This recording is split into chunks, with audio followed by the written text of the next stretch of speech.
So that's when I told her that, we should just kind of take it easy.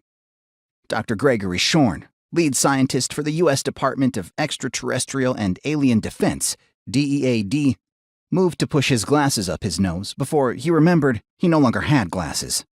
He'd gotten LASIK a month earlier, but the nervous habit remained. He quickly shifted to pushing his dark brown hair out of his eyes. He needed to get it cut. As soon as he had time, he'd see to it. And by then, my hair will reach my waist, he thought with a sigh. Mitch Haldren, the tall African-American leader of the D.E.A.D response team, flicked a glance at him and then immediately returned his gaze back to the street. "That's interesting, Greg, but we really need to be keeping an eye out for the SETI, so maybe a little less talking?" Greg winced. Right. Sorry."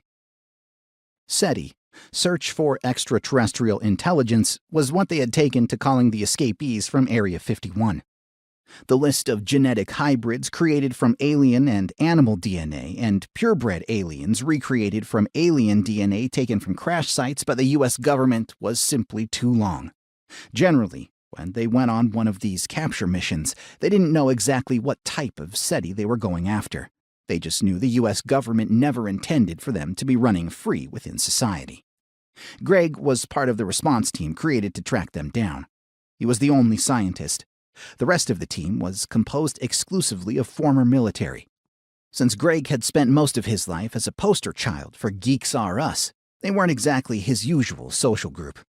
But unlike a lot of the former military types that Greg had run into during his years working with the government, Greg really liked Mitch. He was a good guy, focused on the mission, but his muscles were not accompanied by a head full of rocks. Being Mitch had also been a Special Operations Capabilities Specialist with the Marine Corps, Greg was doubly happy that he wasn't either a musclehead or completely squared away. A sympathetic look from Mitch was aimed Greg's way. If it had come from any other member of the team, Greg might have thought it was sarcastic or mocking in intent, but not coming from Mitch.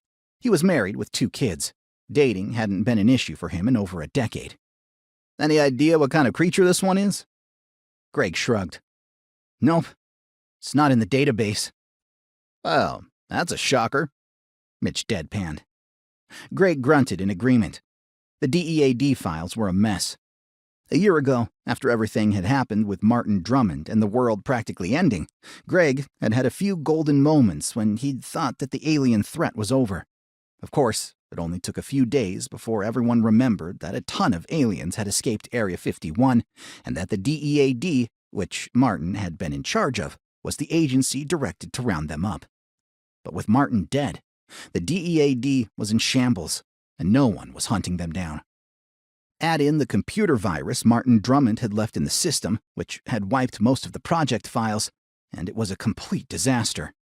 The virus had run riot after he'd died. One last present for humanity.